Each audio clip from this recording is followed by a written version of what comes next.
ಪ್ರಿಯಾಂಕ್ ಖರ್ಗೆ ಅವರ ಕೈವಾಡ ಇದೆ ಎನ್ನುವಂತಹ ಒಂದು ಶಂಕೆ ಸಚಿನ್ ಪಾಂಚಾಳ್ ಅವರ ಡೆತ್ ನೋಟ್ ಇದೆಯಲ್ಲ, ಈ ಡೆತ್ ನೋಟ್ ಅಲ್ಲಿ ಮೆನ್ಷನ್ ಆಗಿದೆ.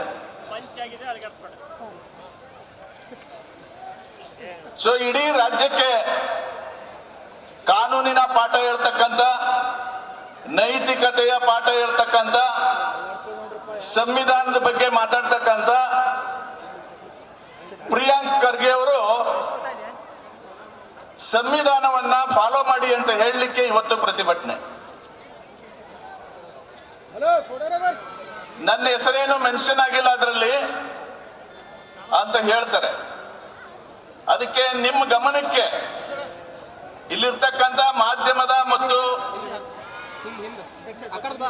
ಸಾರ್ವಜನಿಕರ ಗಮನಕ್ಕೆ ತರಲಿಕ್ಕೆ, ಈ ಡೆತ್ ನೋಟ್ ಅಲ್ಲಿ ಇದೆ, ನಾನು ಓದ್ತೀನಿ, ದಯಮಾಡಿ ಕೇಳಿಸ್ಕೊಳ್ಳಿ. ನನಗೆ ಪ್ರಿಯಾಂಕ ಖರ್ಗೆ ಅವರು ಹೇಳಿದ ಮಾತು ದಾಟುವುದಿತ್ತು. ರಾಜು ಕಪ್ಪನವ್ರು ಹೇಳಿರೋದು, ಈ ಟೆಂಡರ್ ಮಾಡಿಸಿಕೊಡಲು 5% ದುಡ್ಡಿನ ಬೇಡಿಕೆ ಇಟ್ಟಿರುತ್ತಾನೆ. ಯಾರು? ಕಪ್ಪನವರು. ನಾನು ಪ್ರಿಯಾಂಕ ಖರ್ಗೆ ಅವರು ಹೇಳಿದ ನನ್ನ ಮಾತನ್ನು ದಾಟುವುದಿಲ್ಲ ಎಂದು ಹೇಳಿಕೊಂಡಿದ್ದಾನೆ.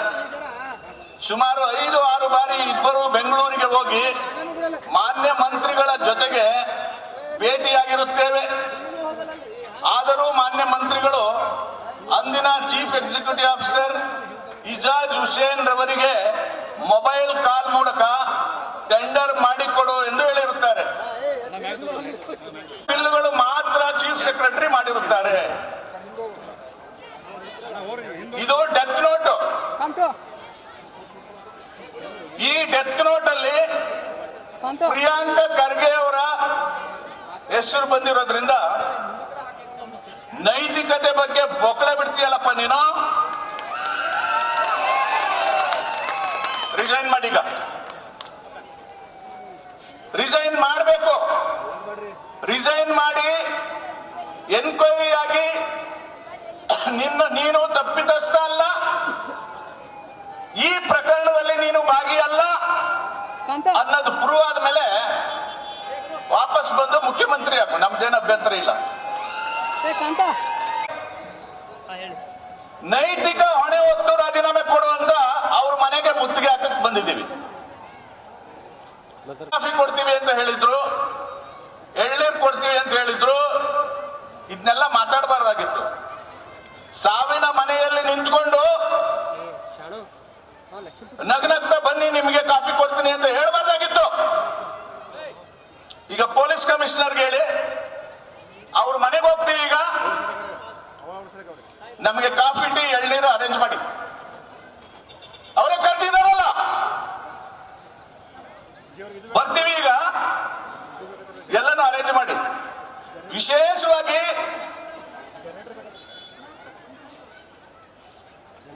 ಆತ್ಮಹತ್ಯೆ ಮಾಡ್ಕೊಂಡಿರ್ತಕ್ಕಂಥ ಸಚಿನ್ ಪಾಂಚಾಳ್ ಇದಾರಲ್ಲ, ಅವ್ರ ಮನೆಯವ್ರನ್ನೆಲ್ಲ ಕರ್ಕೊ ಬರ್ತೀವಿ ನಿಮ್ಮ ಮನೆ ಮುಂದೆ, ಉತ್ತರ ಹೇಳಿ ಅವ್ರಿಗೆ.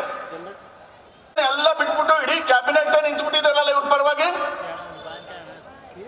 ಏನು ಸಿದ್ದರಾಮಯ್ಯ ಅವರ ಇಡೀ ಕ್ಯಾಬಿನೆಟ್ ನಿಂತು ಬಿಟ್ಟಿದ್ದೀರಿ ಪ್ರಿಯಾಂಕ್ ಖರ್ಗೆ ಪರವಾಗಿ. ಬೇರೆ ಯಾವ ಪ್ರಕರಣದಲ್ಲೂ ಇಲ್ಲ. ಯಾಕೆ ಸಿದ್ದರಾಮಯ್ಯನವರೇ ನಿಮ್ ಕುರ್ಚಿ ಅಳ್ಳಾಡ್ತಾ ಇದೆಯಾ? ಅದಕ್ಕೆ ನಿಂತಿದ್ದೀರಾ? ಸೊ ಇಡೀ ಸರ್ಕಾರಕ್ಕೆ ಗೊತ್ತಿದೆ ಈ ಘಟನೆಯಲ್ಲಿ directly R indirectly Priyank Kharge ಅವರ ಕೈವಾಡ ಇದೆ. ದೊಡ್ಡದಾಗಿ ಬಾಬಾ ಸಾಹೇಬ್ರ ಬಗ್ಗೆ ಮಾತಾಡಿಕೊಂಡು ಸುಫಾರಿ ಕೊಡುವಂತ ಗುಂಪನ್ನ, ರೌಡಿಸಂ ಮಾಡೋ ಗುಂಪನ್ನ ಜೊತೆಲಿ ಇಟ್ಕೊಂಡು ರಾಜಕಾರಣ ಮಾಡ್ತಾ ಇದ್ದೀರಲ್ಲ ನೀವು. ಇದರಲ್ಲಿ ನನ್ನ ರೋಲ್ ಇಲ್ಲ ಅಂತ ಪ್ರೂವ್ ಮಾಡಬೇಕು ಅಂದ್ರೆ ನೀವು ರಿಸೈನ್ ಮಾಡಿ ಎನ್ಕ್ವೈರಿ ಫೇಸ್ ಮಾಡಿದ್ದಾರೆ ಅಂತ. ಈ ಪ್ರಕರಣ ಬರೋವರೆಗೂ ಪ್ರಿಯಾಂಕ್ ಖರ್ಗೆ ಅವ್ರನ್ನ ನಾವು, ನೀನು ಯಾವ ದಾಸಯ್ಯ ಅಂತಲೂ ಲೆಕ್ಕ ಮಾಡಿಲ್ಲ ನಾವು. ಈ ಪ್ರಕರಣದಲ್ಲಿ ನಿಮ್ಮ ಹೆಸರು ಬಂದದ್ರಿಂದ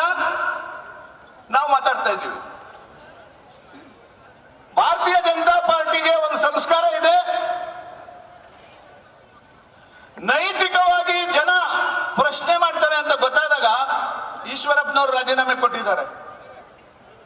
ಎನ್ಕ್ವೈರಿ ಮುಗಿಸ್ಕೊಂಡು ತಪ್ಪಿತಸ್ಥರಲ್ಲ ಅಂತ ಗೊತ್ತಾದ್ಮೇಲೆ ಒಳಗಡೆ ಬಂದಿದ್ದಾರೆ. ನೀವು ಅದು ಮಾಡ್ರಿ. ನಾಗೇಂದ್ರ ರಿಸೈನ್ ಮಾಡಿ ಜೈಲ್ಗೆ ಹೋಗಿರ್ಲಿಲ್ವಾ? ವಾಲ್ಮೀಕಿ ಅಭಿವೃದ್ಧಿ ನಿಗಮದ ಹಗರಣದಲ್ಲಿ ನಾಗೇಂದ್ರ ರಾಜೀನಾಮೆ ಕೊಡ್ಲಿಲ್ವಾ? ಯಾಕೆ? ಅವ್ರ ಹಿಂದೆ ರಾಜಕೀಯ ಒತ್ತಡ ಇಲ್ಲ ಅಂತ ರಾಜೀನಾಮೆ ಕೊಡಿಸ್ಬಿಟ್ರಿ. ಆ ಕಾರಣಕ್ಕೆ ರಾಜೀನಾಮೆ ಕೊಡೋದಕ್ಕೆ ಹಿಂದೆ ಮುಂದೆ ನೋಡ್ತಾ ಇದ್ದೀರಾ? ವೇದಿಕೆ ಮೇಲೆ ಅನೇಕ ಗಣ್ಯರಿದ್ದಾರೆ, ವಿರೋಧ ಪಕ್ಷ ನಾಯಕರಿದ್ದಾರೆ, ಅವರೆಲ್ಲ ಮಾತಾಡ್ಬೇಕಾಗಿದೆ. ಯಾರು ನಿಮ್ ವಿರುದ್ಧ ಮಾತಾಡ್ತಾರೆ ಅವ್ರ ಮೇಲೆಲ್ಲ ರೌಡಿ ಕೇಸ್ ಹಾಕೋದು, ರೌಡಿ ಕೇಸ್ ಹಾಕ್ಬಿಡೋದು. ಇದೇನಿದು ನಿಜಾಮ್ರ ಆಡಳಿತನ? ಖರ್ಗೆ ಅಂಡ್ ಫ್ಯಾಮಿಲಿ ನಿಜಾಮ್ರ? ಇಲ್ಲಿರ್ತಕ್ಕಂಥ ಪೊಲೀಸರೆಲ್ಲ ರಜಾಕ್ರ?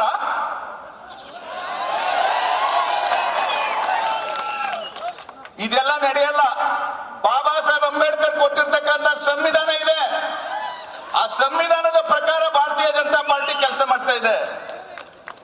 ರಜಾಕರ್ನ ಸದೆ ಬರೆದು ಮನೆಗೆ ಕಳಿಸಿದ್ದಾಯ್ತು, ನಿಜಾಮನ್ನ ಪಾಕಿಸ್ತಾನಕ್ಕೆ ಓಡಿಸಿದ್ದಾಯ್ತು. ನಿಮ್ಮನ್ನು ಮನೆಗೆ ಕಳಿಸ್ತಾರೆ ಜನ ಇವತ್ತಲ್ಲ ನಾಳೆ. Be careful.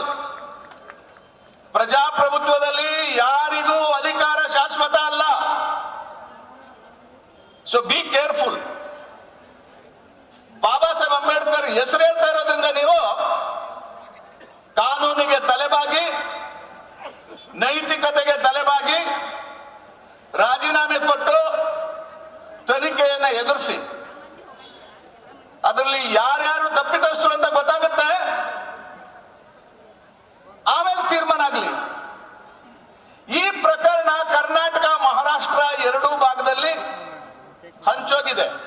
ಬರೀ ಕರ್ನಾಟಕ ರಾಜ್ಯಕ್ಕೆ ಸೇರಿಲ್ಲ ಇದು. ಸುಫಾರಿ ಕಿಲ್ಲರ್ಸ್ ನ ನೀವು ಮಹಾರಾಷ್ಟ್ರದವರ ಹೆಸರು ಇದೆ ಇದರಲ್ಲಿ, ಡೆತ್ ನೋಟ್ ಅಲ್ಲಿ. ಹಾಗಾಗಿ ಭಾರತೀಯ ಜನತಾ ಪಾರ್ಟಿ ಸಹಜವಾಗಿ ನಾವು ಇದು ಸಿಐಡಿ ಎನ್ಕ್ವೈರಿ, ಕರ್ನಾಟಕದ ಪೊಲೀಸ್ ಎನ್ಕ್ವೈರಿನಲ್ಲಿ ಸತ್ಯ ಹೊರಬರಲ್ಲ ಅಂತ ನಂಬಿಕೆ ಇಟ್ಕೊಂಡು ಈ ಪ್ರಕರಣವನ್ನ ಸಿಬಿಐಗೆ ವಹಿಸಿ ಅಂತ ಕೇಳ್ತಾ ಇದ್ದೀವಿ. ಅಂತಾರಾಜ್ಯ ಪ್ರಕರಣ ಇರೋದ್ರಿಂದ ಇದನ್ನ ಸಿಬಿಐಗೆ ವಹಿಸಿ ಅಂತ ಕೇಳ್ತಾ ಇದ್ದೀವಿ. ನಮ್ಮ ಎಲ್ಲ ಬೇಡಿಕೆಗಳು. ಮತ್ತೆ ಸಚಿನ್ ಪಾಂಚಾಲ್ ಅವರಿಗೆ ವಯಸ್ಸೆಷ್ಟ್ರಿ? 26 ವರ್ಷ. ನೀನು ಮಾತಾಡ್ಬಿಟ್ಟಿದೆಯಲ್ಲಪ್ಪ. ಒಬ್ಬ ಆತ್ಮಹತ್ಯೆ ಮಾಡ್ಕೋಬೇಕಾದ್ರೆ ಅವನಿಗೆ ಎಷ್ಟು ಕಷ್ಟ ಆಗುತ್ತೆ ಗೊತ್ತಾ? ಏನೆಲ್ಲ ಮಾನಸಿಕ ಒತ್ತಡಕ್ಕೆ ಒಳಗಾಗ್ತಾನೆ ಅಂತ ಗೊತ್ತಾ ನೀವು ಅಂತ ಮಾತಾಡಿದ್ರಲ್ಲ ನೀವು, ಪ್ರಿಯಾಂಕ್ ಖರ್ಗೆ ಅವರೇ. ಅದೇ ಮಾನಸಿಕ ಒತ್ತಡಕ್ಕೆ ಸಚಿನ್ ಪಾಂಚಾಲ್ ಕೂಡ ಒಳಗಾಗಿದ್ದಾನೆ. ಅದರಲ್ಲೂ ಈ ಆತ್ಮಹತ್ಯೆ ಎಂತ ಆತ್ಮಹತ್ಯೆ? ಅವನು ನೇಣಾಕೊಂಡಿಲ್ಲ, ರೈಲ್ಗೆ ತಲೆ ಕೊಟ್ಟಿದ್ದಾನ್ರಿ. ಎಷ್ಟು ಫ್ರಸ್ಟ್ರೇಷನ್ ಆಗಿರ್ಬೋದು ಅವನಿಗೆ, ಎಂತ ಸಿಟ್ಟು ಬಂದಿರ್ಬೋದು ಆ ಹುಡುಗನಿಗೆ. 26 ವರ್ಷದ ಹುಡುಗ ಇನ್ನೂ 40-50 ವರ್ಷ ಜೀವನ ಮಾಡ್ಬೇಕಾದಂತ ಹುಡುಗ, ಆ ಕುಟುಂಬ ಇವತ್ತು ಬೀದಿ